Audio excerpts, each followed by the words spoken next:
Michel Rocard est ce week-end le nouveau patron élu à la tête du Parti Socialiste. Ce soir, il répond à 7 sur 7 aux questions d'Anne Sinclair. Quels sont ses projets personnels? Que propose aujourd'hui le PS? Et qu'en est-il de la semaine de 32 heures? Alors que le gouvernement est confronté à d'importants mouvements sociaux et aux négociations du GATT, quel regard porte l'ancien Premier ministre sur l'action de M. Balladur? La parole est à Michel Rocard. Michel Rocard, Anne Sinclair, 7 sur 7, ce soir 19 h sur TF1.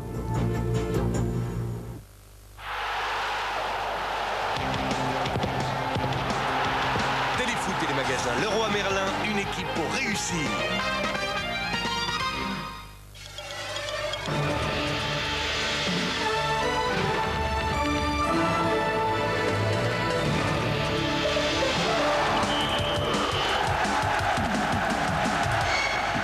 Bonjour. En football, il y a parfois des buts vraiment bizarres. Voici celui qui restera peut-être comme le plus étrange de toute la saison.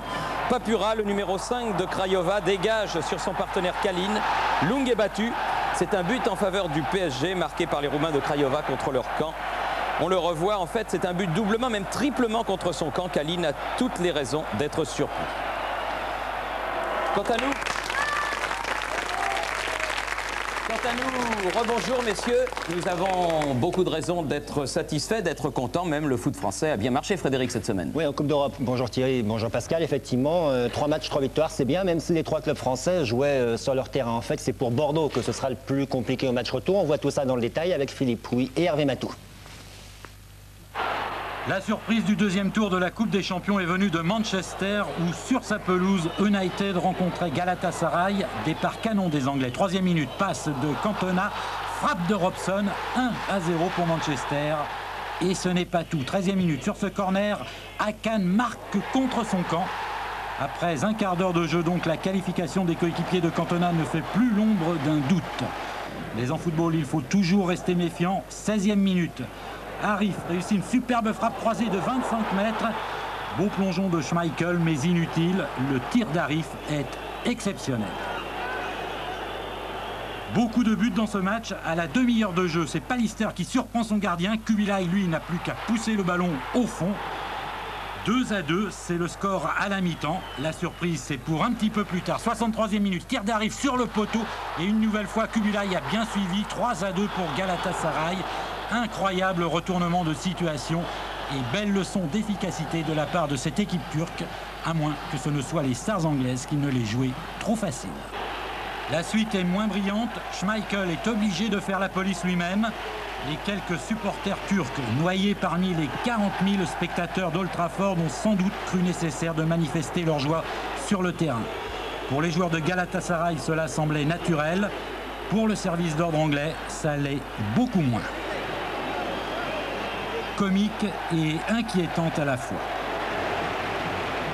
La rencontre a tout de même pu se terminer et c'est Cantona qui, à 9 minutes de la fin, égalise grâce à un but heureux, 3-3. L'humiliation est évitée de peu pour Manchester. Pendant ce temps-là, le Milan AC, lui, n'a pas fait traîner les choses. À Copenhague, joli mouvement collectif des Milanais. Jean-Pierre Papin ouvre le score 1-0. On joue depuis 40 secondes à peine. Le Milan AC se balade et l'emporte finalement 6-0. Papin avait ouvert le score, c'est également lui qui inscrira le dernier but, signant ainsi son premier doublé européen sous le maillot milanais. 6-0 à l'extérieur, Milan est déjà en Champions League. Barcelone-Austria avec un pénalty pour mettre les Espagnols en confiance. Premier but de Koeman, spécialiste est-ce coup de pied arrêté, à 11 mètres ou à 25, avec un mur ou sans, en force ou en finesse. Le résultat est le même, Koeman fait tilt à chaque fois. En fin de match, les joueurs de Johan Cruyff vont pratiquement assurer la qualification grâce à Quique, 3-0 pour Barcelone. On joue les arrêts de jeu à Porto. Long dégagement de Vitor Baia. Avec ce match nul 0-0, les Néerlandais de Feyenoord tiennent à bon résultat. Mais Domingos va donner in extremis la victoire aux Portugais. 1-0 pour Porto. Le retour s'annonce passionnant. Sparta de Prague, Anderlecht. La bonne affaire a été réalisée par les Belges, vainqueurs en déplacement 1-0. But marqué par Luc Nilis. Tout va bien pour Anderlecht avant le match retour. Pour Monaco, la première période ressemble à un cauchemar. 23e minute de jeu, Thuram laisse filer Vladoyou et l'accroche. Penalty sifflé par l'anglais monsieur Hillary et expulsion du défenseur monégasque. Expulsion injuste. La faute de Thuram n'a rien d'intentionnel. C'est en courant que le Guadeloupéen de Monaco déséquilibre légèrement l'attaquant roumain. Sur le pénalty de Dimitrescu, Ettori est tout près de réussir l'exploit, mais décidément rien ne va. Les Roumains mènent 1-0 et vont jouer à 11 contre 10. Un avantage numérique qui ne durera que 6 minutes. Pour cette main intentionnelle, Prodan est également exclu. En première période, Jean-Luc Ettori a évité de justesse le 2-0. Après la pause, formidable renversement de situation sur ce centre de Chifo. Ikpeba a devancé Stingasu, il égalise à 1 but partout. Et 2 minutes plus tard, Ikpeba sert Enzo Chifo. Le Belge glisse à Jürgen Klinsmann entre les jambes du gardien roumain. En 6 minutes, Monaco a inversé la tendance. Klinsmann est vite allé récupérer le ballon. 12 minutes plus tard, il est à la réception de ce corner de Yuri Djorkaeff.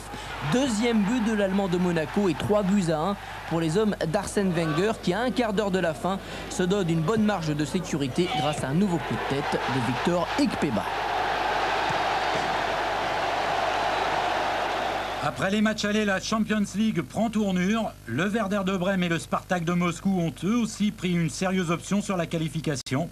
En fait, la dernière inconnue, c'est Manchester qui risquera gros face à Galatasaray dans 10 jours. En Coupe des Coupes, les Roumains de Craiova ont passé une soirée encore plus inconfortable que leurs compatriotes du Steaua à Monaco. Les Parisiens font le trou dès la première demi-heure. Une de Guérin-Ginola, pichenette de Guérin qui balongue.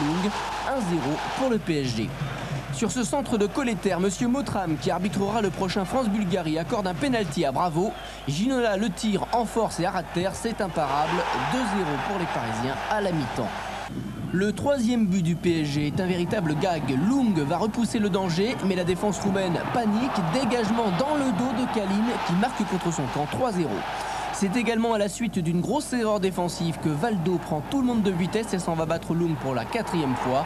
Le PSG a 1 pied et 4 orteils en quart de finale. En Coupe de l'UEFA, Bordeaux remporte une petite victoire face aux Servettes de Genève. De la tête, Stéphane Paille permet aux Girondins de mener 1-0.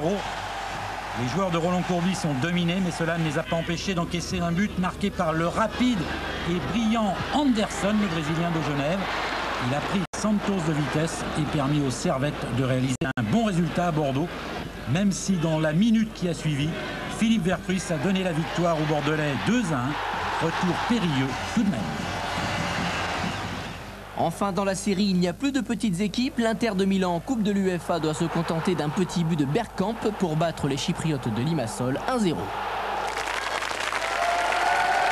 Oui, effectivement, une équipe de Chypre qui perd 1-0 seulement à Milan, c'est étonnant, Pascal. Oui, c'est vrai qu'il n'y a plus de petites équipes parce que le football turc également, Galatasaray a décroché le match nul face à Manchester, mais également Istanbul a été défait à Amsterdam, l'Ajax 2-1. Ça, c'est vraiment les surprises. Besiktas, Istanbul. Oui, mais on ne l'attendait pas à pareil fête. En revanche, le club italien, 7 représentants, aucune défaite, 5 victoires, 2 matchs nuls. On voit la question Minitel, là il va être question du football français. Oui, avec la question Minitel, vous allez pouvoir voter. Alors lequel des 3 clubs français encore qualifiés a le plus de chances de gagner une Coupe d'Europe? Réponse 1, Monaco. Réponse 2, Paris Saint-Germain. Réponse 3, Bordeaux. Le téléphone 36 65 75 76 et vous avez jusqu'à midi moins 5. Une bonne demi-heure. Thierry, il y a un match de Coupe des Champions qu'on n'a pas vu, c'est Sofia contre Brême, parce que celui-là, il intéresse directement l'équipe de France en fin de compte. Oui, vous avez raison, parce que 7 joueurs de cette équipe du Levski forment l'ossature de l'équipe nationale de Bulgarie avec les 3 étrangers qui jouent dans la péninsule ibérique, au Portugal et en Espagne. Ils ont éliminé Glasgow Rangers au premier tour, Glasgow Rangers qui faisait partie de la Champions League l'année dernière. Et à propos de ce match France-Bulgarie, si on regarde, eh bien, on est à J-24, c'est-à-dire que dans 24 jours. Vous avez les jours sur votre montre. J'ai les jours, effectivement, moderne. sur ma montre. J'ai une montre extrêmement moderne, moi, mon petit Frédéric. J-24, Christian Jean-Pierre, c'est parti.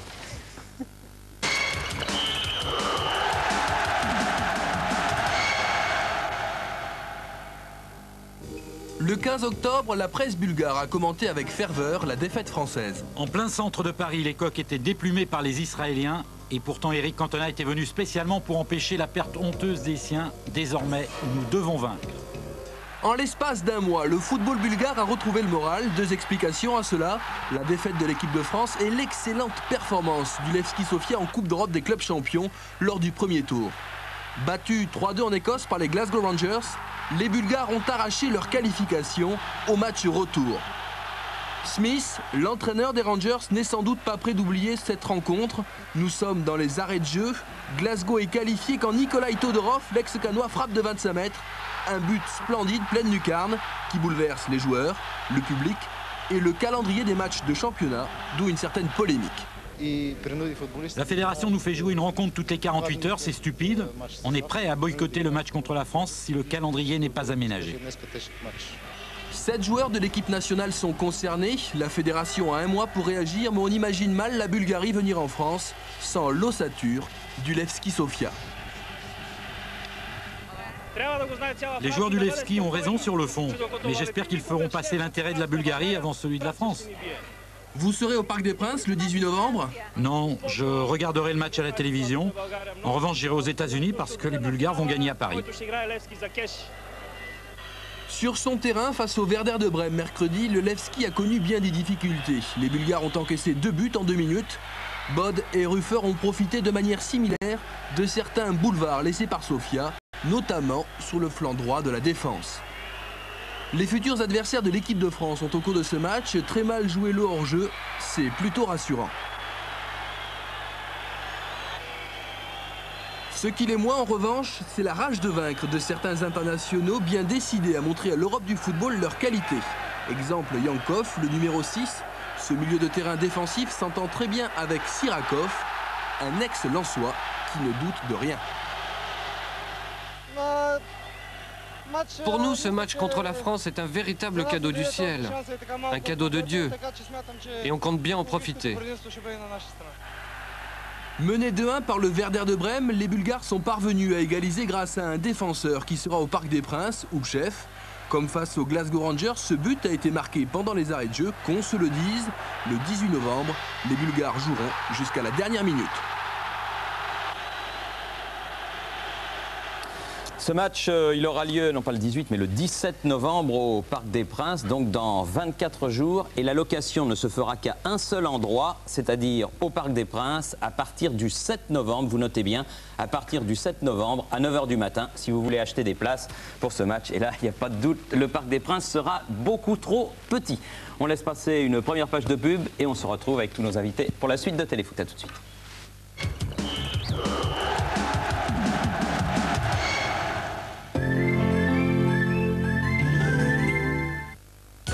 Maintenant, voici ce qui vous donnera le plus précis des rasages. Des lamelles souples que l'on trouve exclusivement sur le nouveau Gillette Sensor XL. Ces lamelles sont placées avant les lames, tandis que les lames montées sur ressort de Sensor XL s'adaptent à votre visage. Ces lamelles douces et flexibles tendent délicatement votre peau pour redresser les poils de votre barbe. Pour le rasage le plus précis et le plus confortable qui soit. Pour être rasé plus près que jamais, nouveau Gillette Sensor XL. Michelin lance la première génération de pneus qui permet de choisir la couleur de sa conduite. Pilote CX pour une conduite confort. Pilote SX pour une conduite sport. Et pour une conduite en harmonie, Pilote HX. Michelin Pilote, la nouvelle génération de pneus haute performance.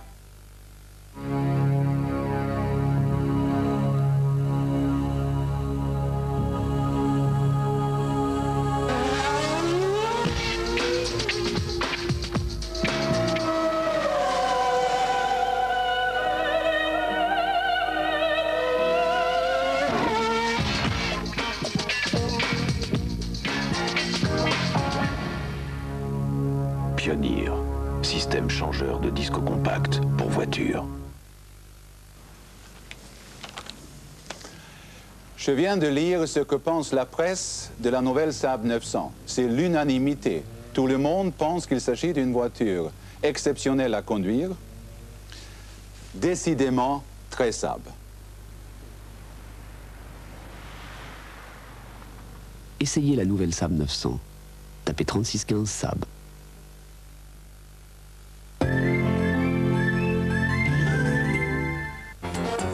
pas pousser défend toujours le pot de terre contre le pot de fer. Tenez, lundi soir, nous aurons les arnaques sous hypnose. Peut-on vous arnaquer sous hypnose? On fera des expériences en direct. Il y aura également le dépannage domestique à domicile avec des entreprises de dépannage et des consommateurs. Quelqu'un? Le petit journal des arnaques de Mathilde. Et puis aussi les huissiers sur la sellette. Car messieurs les huissiers, faut pas pousser.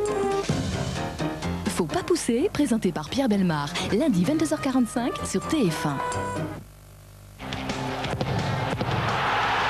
Téléfoot et les magasins Leroy Merlin, une équipe pour réussir.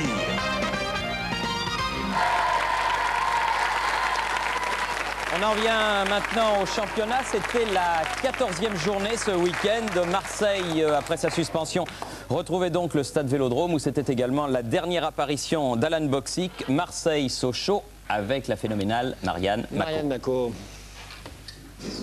91-92, saison des actes manqués pour Alan Boxic.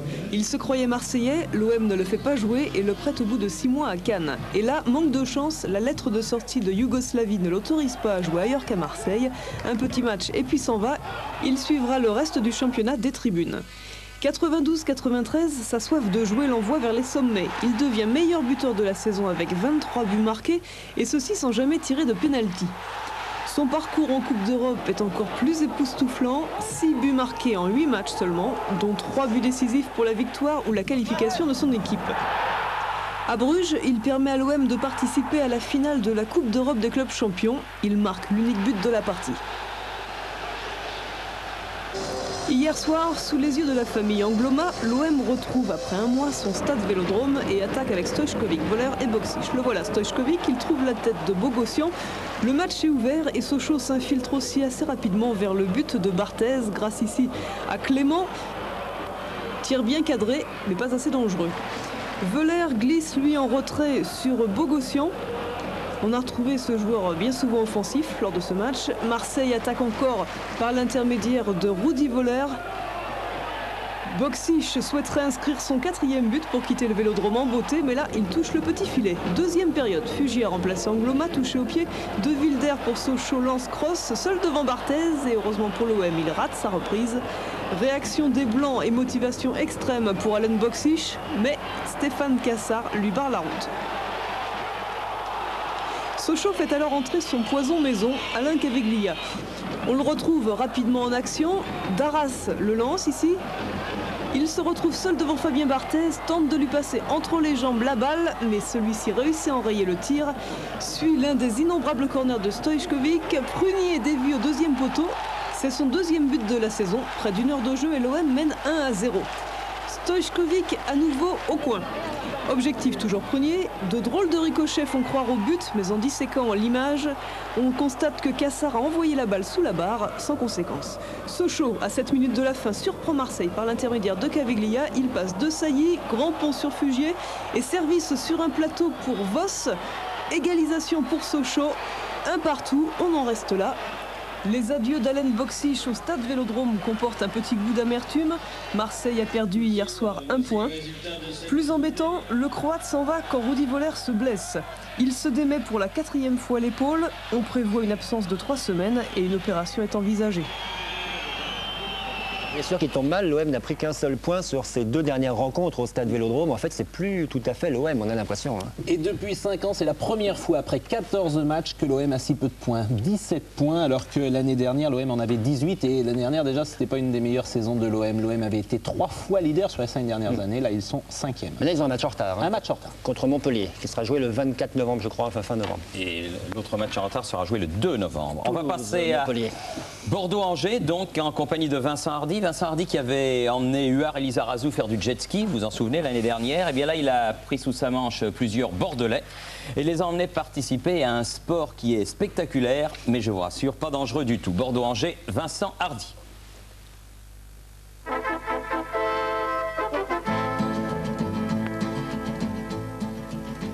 Vous les avez sans doute reconnus, Bigchente Lizarazu, Jean-Luc Dogon, Zinedine Zidane et Gaëtan Huard. Profession footballeur, un loisir parmi d'autres, le karting. Rendez-vous a été donné chez Kart System à Mérignac, dans la banlieue de Bordeaux. Attention, ça va chauffer. Pronostic, vu que je suis le plus gros, dernier pour moi. Comme si vous y étiez avec Bigchente Lizarazu. C'est parti, le départ.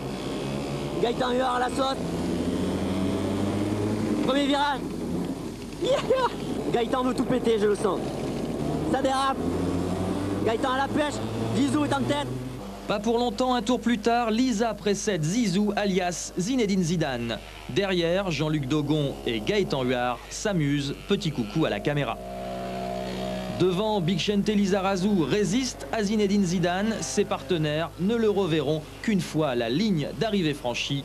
Morale de l'histoire. Zinedine, Gaëtan, Jean-Luc, c'est le plus fort qui a gagné? C'est le plus petit d'abord, déjà. C'est moins gros. Et le moins lourd. Moins lourd. Mais l'important c'est de gagner samedi. Hein. Pas vrai, Laurent? Direction le parc Lescure donc pour le match des extrêmes entre Bordeaux 2e du championnat et Angers 18e. Angers qui évolue en jaune. Zidane a tiré le premier, réaction angevine, volée mal exploitée par Lagrange. Lizarazu peut dégager. 13e minute, Vitschke alerte Stéphane Paille qui se présente seul devant Aubry. Petite balle piquée qui frôle le montant droit du gardien angevin.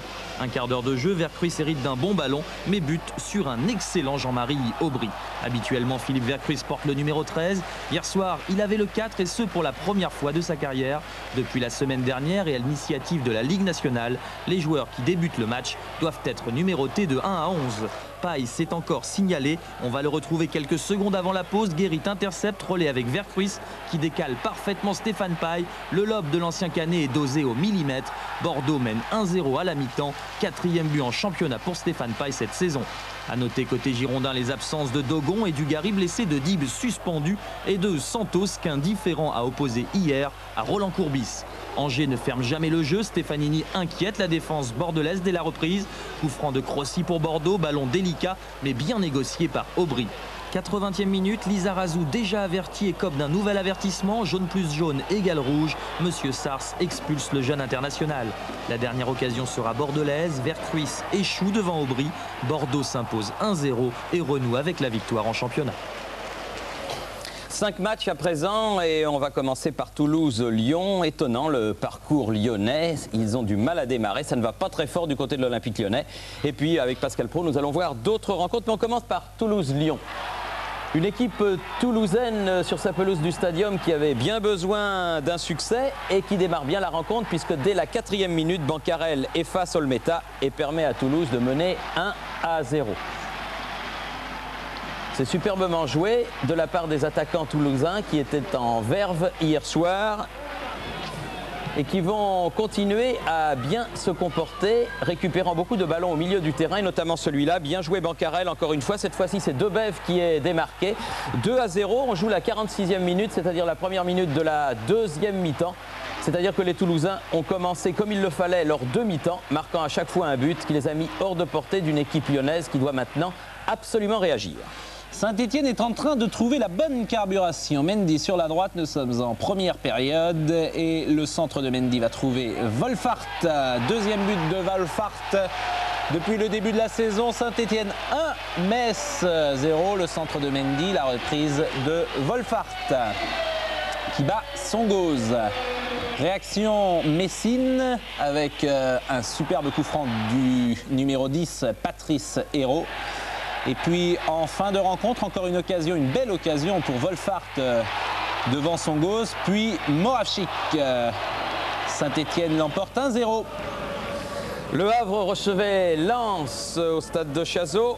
Une équipe havraise, elle aussi, dans les places dangereuses du classement.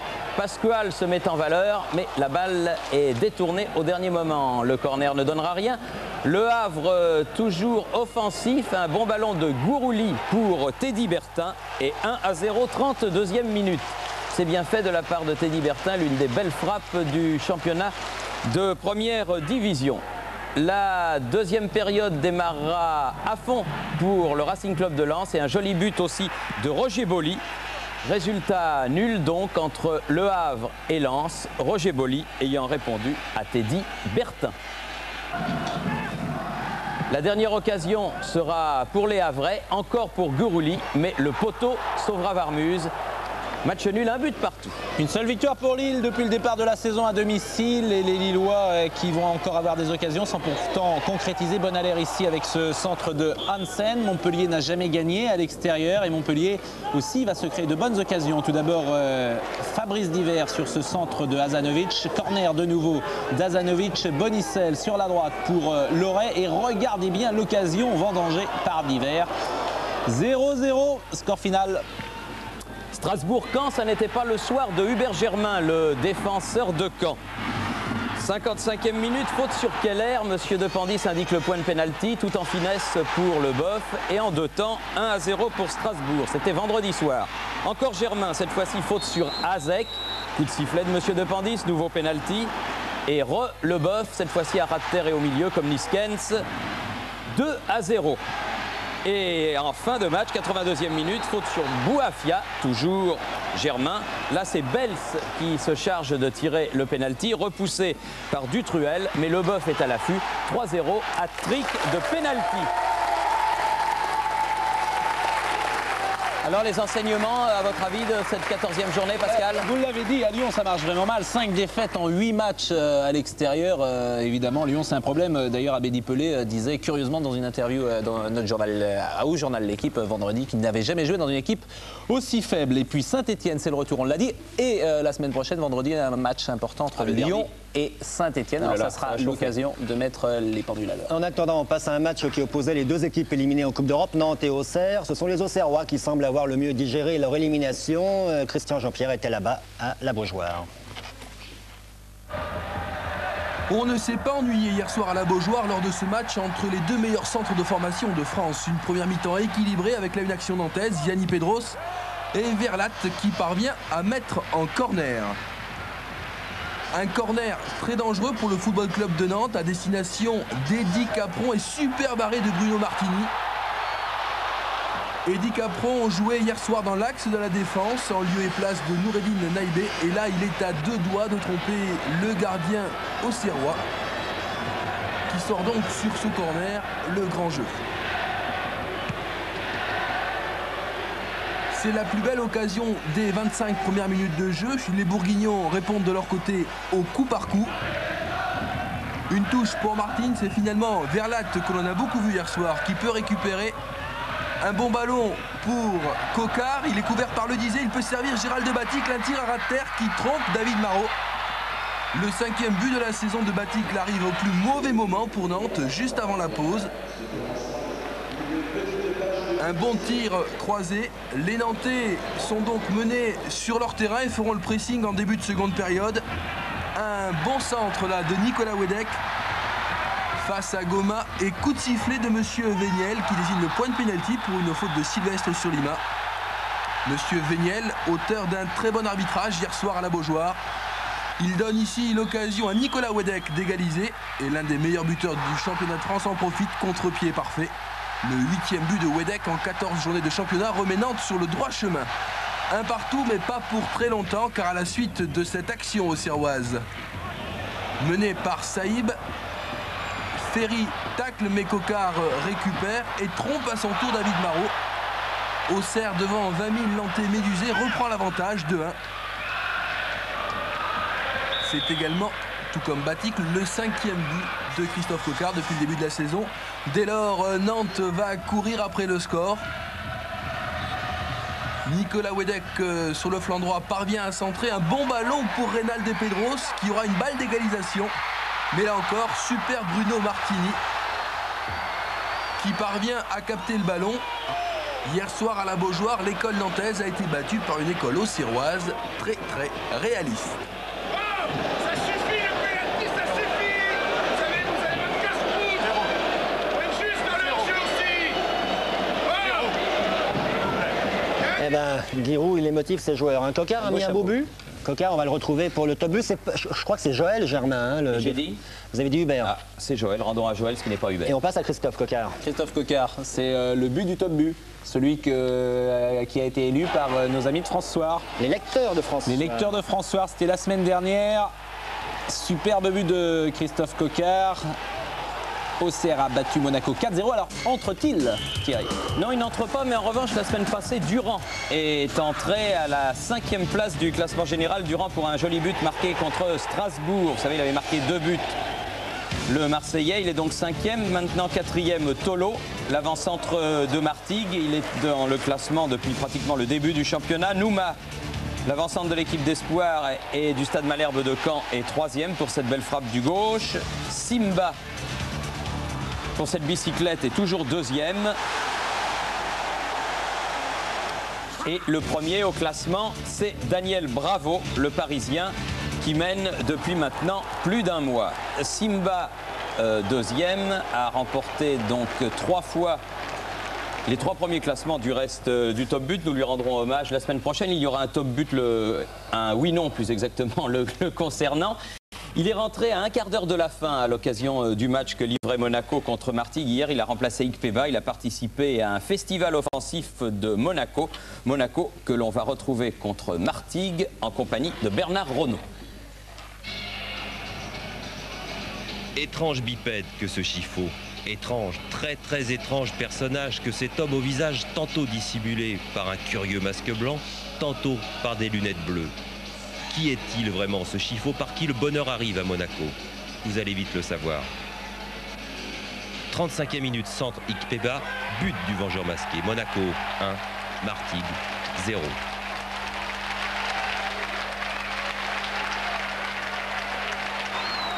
« 50e minute, Petit, Chifo, Monaco 2, Martigues 0. 55e minute, Chifo, une nouvelle fois au départ de cette énième offensive monégasque. Pressé par Klinsmann, Ferblantier touche le ballon de la main. Penalty, transformé en force par Djorkaeff. Monaco 3, Martigues 0. 70e minute, suite des aventures de Tonto Enzo, corner, tête de Klinsmann, but. Mais en y regardant de plus près, on s'aperçoit que ce n'est pas Klinsmann qui a marqué, mais l'infortuné Maurice Bouquet qui trompe l'excellent Durand. Monaco 4, Martigues 0. 76e minute, Chifo au départ pour Puel, Petit, Djorkaeff. Et pour la 5e fois de la soirée, Durand repasse par la case départ. Monaco 5, Martigues 0. 78e minute, ouverture lumineuse, une de plus de Chifo pour Djorkaeff. Djorkaeff en force. Monaco 6, Martigues 0. En tennis, on appelle ça une tôle. En football, une déroute totale. Une déroute qui a pour nom Chifo et Djorkaeff. 88e minute, le tandem va encore frapper. Chifo, Djorkaeff, Monaco 7, Martigues 0.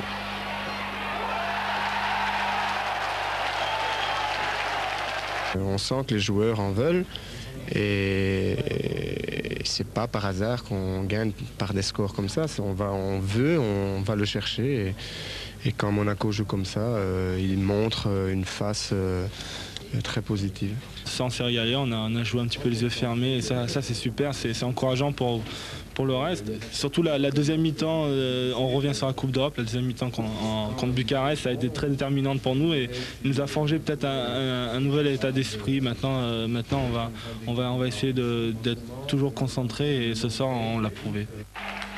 En tout cas, hier soir, un sacré tandem est né. 7 buts, ça ne court pas les stades. C'est le match record de ce début de saison et Monaco était bien sur la lancée de la Coupe d'Europe. Quelques bouquins à vous présenter. Le football et ses règles, très utile pour suivre les rencontres. C'est aux éditions Chiron. Ça paraît tous les ans. Football et motivation. Messieurs Hubert et Vassège, c'est l'entraîneur de Charleroi, préface de Giroud, également aux éditions Chiron. Et puis un truc qui est attendu par tous les enfants, ce sont les cartes Panini que l'on peut trouver et qu'on s'échange dans les cours de classe. Moi, je vous le donne, c'est pour Romain. Il va faire un tabac à l'école dès demain. Ah oui, merci Thierry. On va peut-être faire un tour du côté du Minitel, voir qui est en tête pour les clubs français. Allons-y, la question Minitel. Qui a le plus de... Ah, Paris Saint-Germain, visiblement. 57%. Deuxième, Monaco aurait le plus de chance. Et Bordeaux, visiblement, nos téléspectateurs n'y croient pas beaucoup. Il y a un tour de plus à passer dans la Coupe de l'UEFA. On laisse passer une deuxième page de pub, si vous le voulez bien, messieurs. Et on vous retrouve. Avec une question, Thierry, que vous avez déjà posée, on va voir ça après en entrant avant la pub. Une question que vous avez posée, le jeu se poursuit sur le nombre de buts marqués par les clubs français au premier tour. C'est le jeu Leroy Merlin. Ah, exactement, oui. Ça, c'est le jeu où on peut gagner des voyages pour les États-Unis. Et la question, vous la reprécisez, c'est le... Oui, je crois qu'il faut donner le nombre de buts marqués par tous les clubs français à l'occasion du premier tour de la Coupe d'Europe. D'accord, bon, on va voir ça tout de suite. Jeu à faire. Jouez maintenant avec TF1 et les magasins Leroy Merlin. Répondez à la question suivante. Combien de buts tous les clubs français vont-ils marquer lors du deuxième tour des Coupes d'Europe? Et téléphonez au 36 65 75 76 ou Minitel 36 15 code TF1. Parmi les bonnes réponses, un tirage au sort désignera les 2 gagnants d'un voyage pour 2 personnes à Los Angeles pour la finale de la Coupe du Monde 94. Pour jouer et gagner 10 autres voyages, il suffit d'aller chercher un bulletin dans les magasins de notre partenaire jusqu'au 1er novembre 1993 ou d'écrire sur papier libre à l'adresse suivante. Bonne chance.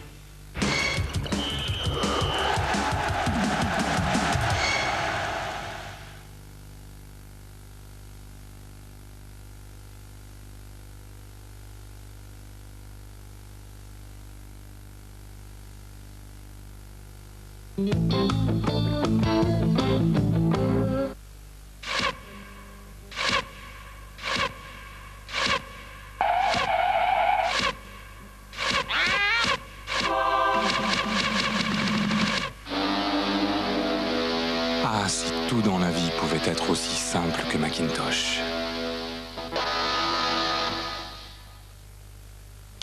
Maintenant, voici ce qui vous donnera le plus précis des rasages.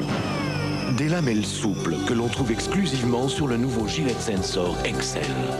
Ces lamelles sont placées avant les lames, tandis que les lames montées sur ressort de Sensor XL s'adaptent à votre visage. Ces lamelles douces et flexibles tendent délicatement votre peau pour redresser les poils de votre barbe, pour le rasage le plus précis et le plus confortable qui soit. Pour être rasé plus près que jamais, nouveau Gillette Sensor XL. Mon magnétoscope connaîtra toutes mes émissions préférées. Comme ça, je n'aurai rien à faire. Je lui dirai celle que je veux regarder et elle commencera tout de suite. Ça sera beaucoup plus simple. C'est avec le même esprit de simplicité que Thomson a conçu la programmation de ses magnétoscopes. Grâce au système ShowView intégré, il suffit de composer le numéro de l'émission enregistrée. Un jeu d'enfant. Thomson, autant voir grand. Bonjour, je suis votre nouvel assureur. Mais je vous connais. Je vous ai vu à la télé. Chérie, c'est l'assureur du GPA! GPA, des assureurs à vos côtés. Bienvenue sur Canal Cigar. Amateurs de méga CD, voici le programme. Tout d'abord, clip vidéo. Mais aussi... l'astuce du mois. Aujourd'hui, comment éviter les transports en commun aux heures de pointe? Enfin, sur Mega CD, Thunderrock t'offre un baptême de l'air explosif. À bientôt sur Canal Cigar. En chute libre, il faut de la précision et de la sécurité. Pour mon rasage aussi, je cherche la précision. J'ai choisi Men & Performance Précision, un diffuseur haute technologie, une mousse plus onctueuse, un film ultra protecteur. Regardez, je me rase de très près, en toute sécurité. Même avec une barbe qui pousse vite, ma peau reste vraiment nette jusqu'au soir. Men & Performance Précision, une efficacité d'avance pour nous les hommes. C'est quoi l'article L627? L627, de Bertrand Tavernier. L627, toute la violence de la réalité. Dans un film choc, enfin en vidéo.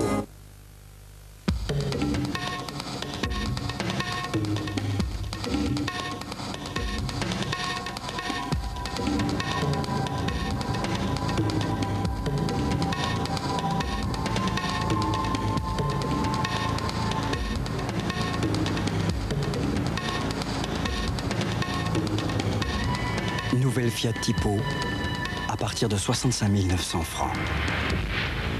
Il y a une Fiat dans ma vie.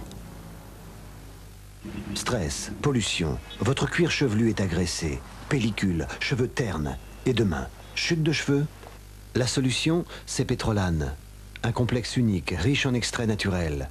Chaque matin, en massage, Petrolane stimule le cuir chevelu, élimine les pellicules, ralentit la chute des cheveux.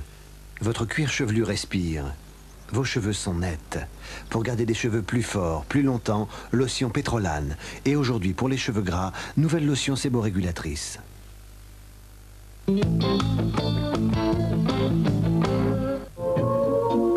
Ciné dimanche avec Whirlpool. Entrez dans un monde fantastique. Whirlpool, électroménager.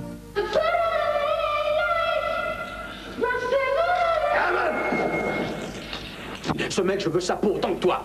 Et si tu le veux, faut qu'on fasse vite. Pour arrêter un homme que personne n'a jamais pu maîtriser, ils n'ont que 48 heures. Renfort de police! Oh! Tu t'es pas loupé, fallait pas foncer comme ça. Plus mariole que lui, c'est très rare. Plus courageux que ce mec, c'est encore plus rare. Je le savais que vous pouviez pas vous passer de moi, monsieur Kane. À 22h45, Marlène Jobert et Jean-Paul Belmondo sont les mariés de l'an 2. On pourrait divorcer. Débarrassez-moi, je ne vaux rien, que je ne revois plus. 48 heures, ce soir 20h45, les mariés de l'an 2, 22h45 sur TF1. Téléfoot et les magasins Leroy Merlin, une équipe pour réussir. Et Pascal Pro, on en vient à notre affiche qui est l'affiche c'est Cannes, Paris Saint-Germain, mais tout d'abord une surprise filmée hier soir par notre ami François-Charles Bidot. La surprise. Monsieur Bizot, si tu veux quoi que ce soit, je te donne tout, sauf les points. Tout le reste, je te donne. Enfin, je vais tout faire. Denisot a donc retrouvé Borelli, mais les deux hommes se connaissent depuis longtemps, même si leur rôle a changé. Souvenez-vous, Téléfoot 83, c'était le temps où Michel Denisot posait encore les questions. Dernière question, quelle est la charge salariale mensuelle d'un club comme Paris Saint-Germain, joueur, entraîneur, encadrement? Je crois que ça environne, hors charge, environ 70 millions de francs anciens par mois. Michel Denisot, quelle est la charge salariale mensuelle d'un club comme Paris Saint-Germain, joueur, entraîneur, encadrement? Alors la charge salariale mensuelle globale pour le club est de 7 millions de francs, charge comprise, par mois. Ça fait 10 fois plus, 70 millions de centimes. Tout augmente. Tout augmente.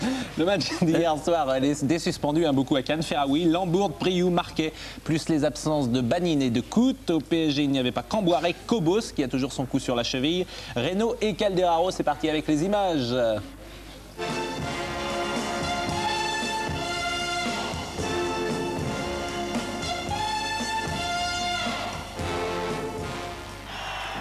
Monsieur Saul qui emmène tout le monde et une affiche qui n'arrive pas au meilleur moment, évidemment pour la AS Cannes, on l'a dit, avec toutes ses absences et tous ses suspendus. Il y avait du monde hier soir à la Boca, un peu plus de 10 000 personnes.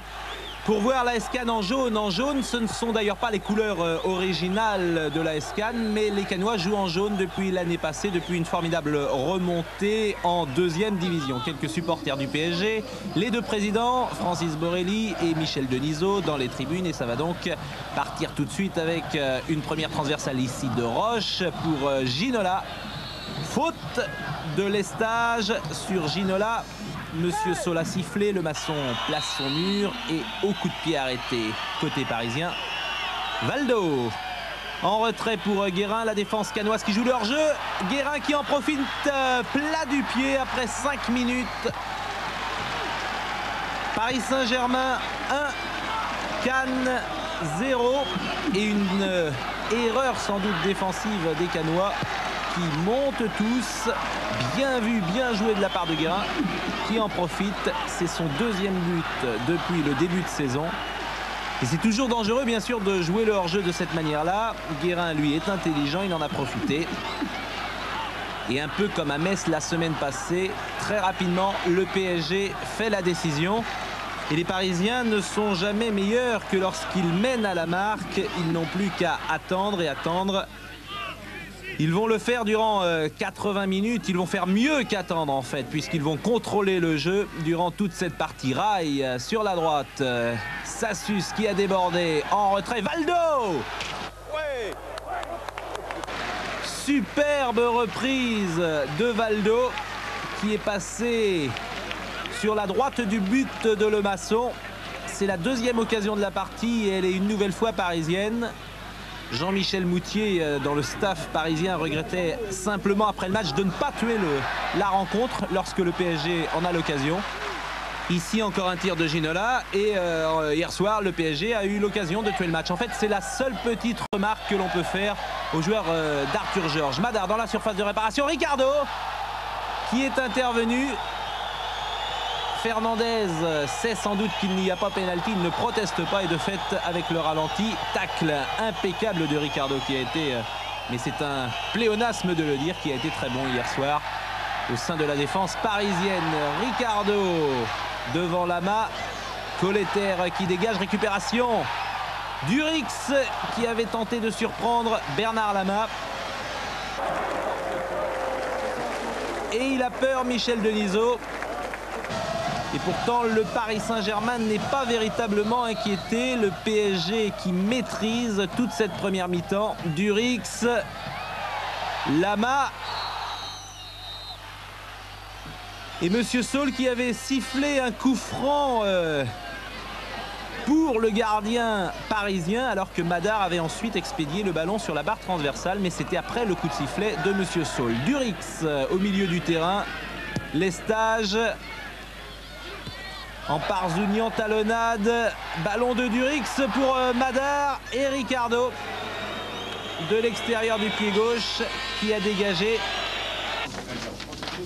Score à la mi-temps de 1-0 et toujours le chewing-gum pour Michel Denisot. Ricardo à la relance parisienne, Lestage a fait la tête. Ricardo de nouveau, cette fois pour David Ginola sur la gauche. Ginola qui a levé la tête, qui centre en retrait. Et c'est Ayache, après une intervention de Lemasson hésitante, Ayache qui avait dégagé. Pedrossian, Pascal Pedrossian qui va tenter sa chance. Ça suit à renvoyer Madar. Frappe trop écrasée. Et ça va vite d'un but sur l'autre en cette deuxième période. Centre de Ginola pour Valdo dans la surface de réparation. Il élimine Paulet, Valdo. Centre de Valdo. Centre fuyant. Il n'y avait personne à la réception. Ginola, changement d'aile. Georges Weah. Tir de Georges Weah. Et Rai avait suivi, contré par Ayache. Bien revenu Ayache, le tir de Mr. George. Et Rai qui se jette. Rai qui n'a pas encore trouvé son plein rendement, un peu comme la semaine passée à Metz. Et puis la pipe du commissaire Maigret, eh bien c'est la sacoche de Francis Borelli.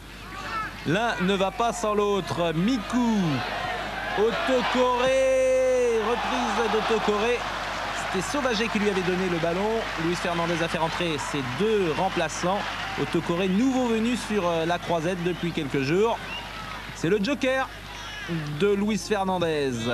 Roche qui dégage directement sur Jean-Michel Capou. Durix sur la droite, centre de Durix, reprise de Madar. Et superbe arrêt. Superbe arrêt de Bernard Lama. C'est ça un grand gardien, c'est celui qui en fin de saison vous rapporte des points. Et sur cette occasion, Bernard Lama sauve le PSG. Arrêt décisif en fin de match. On jouait à ce moment-là la 80e minute. Valdo au coup franc avec Le Guen. David Ginola. Centre de Ginola. Au-dessus, Ginola que l'on a peut-être moins vu cette fois-ci que lors de ses dernières sorties. Mais il a été tellement bon, Ginola, qu'il est sans doute légèrement fatigué. Autocoré. Capou.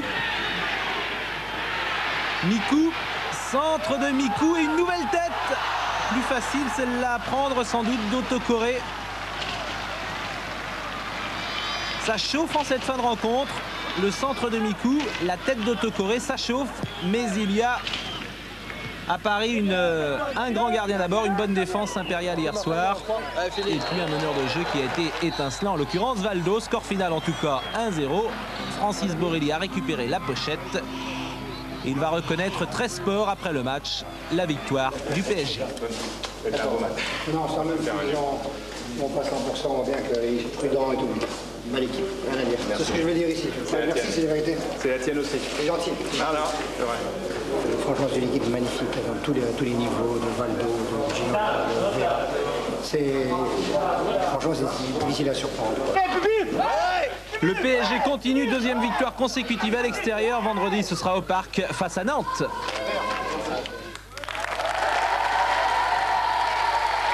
Fair play, hein, Francis Borrelli. Très bien. Un seigneur. Une belle victoire du Paris Saint-Germain, très belle victoire. Le Paris Saint-Germain qui consolide évidemment sa première place, comme on va le voir sur les panneaux, puisque son rival du jour, la Cannes, se retrouve à 4 points. Premier donc le Paris Saint-Germain, 21 points. Et puis derrière, il y a seulement Bordeaux dans la roue. Bordeaux à 2 points. Ensuite, retour intéressant de Monaco-Auxerre, accompagné de Marseille et de Cannes donc. Alors Frédéric, si les choses sont claires en début de classement, c'est toujours super serré dans la deuxième moitié du tableau. En fait, la zone dangereuse, elle commence à hauteur du 11e, du FC Metz, avec 12 points. Il y a 10 équipes, en effet, qui se tiennent en 4 points. Alors là, en D2, eh bien, c'est le statu quo. Nice, Rennes et Bastia ont gagné sur leur terrain. Nice a donc toujours un point d'avance sur Rennes et 2 sur Bastia. Le Red Star, là également, c'est intéressant, est 4e.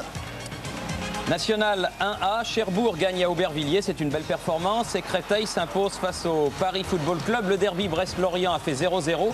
Il y avait 8000 spectateurs à Brest pour voir ce match et puis pour voir la brillante équipe de TF1 enlevée de rideau.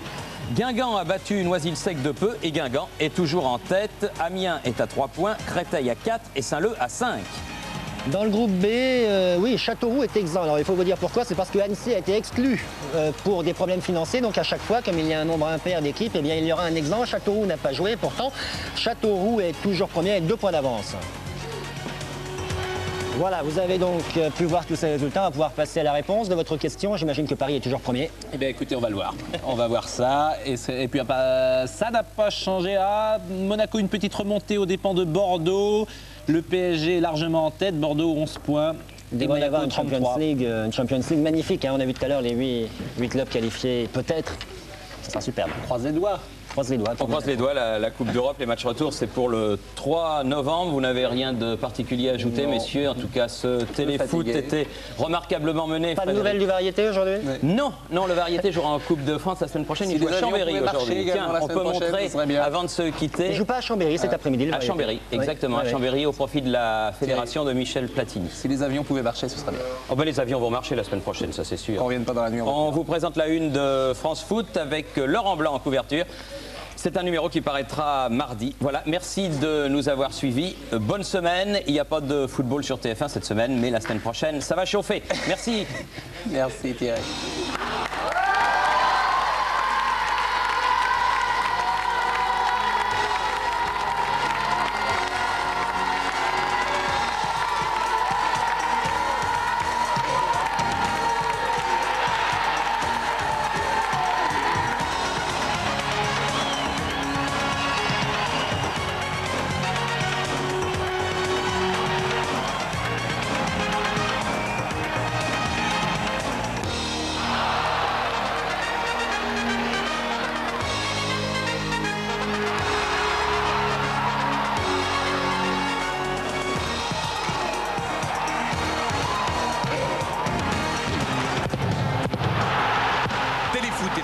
Leroy Merlin, une équipe pour réussir.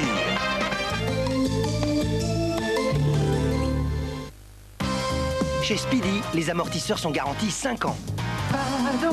Va donc chez Speedy. Speedy. Et jusqu'au 20 novembre, Speedy vous offre 4 amortisseurs pour le prix de 3.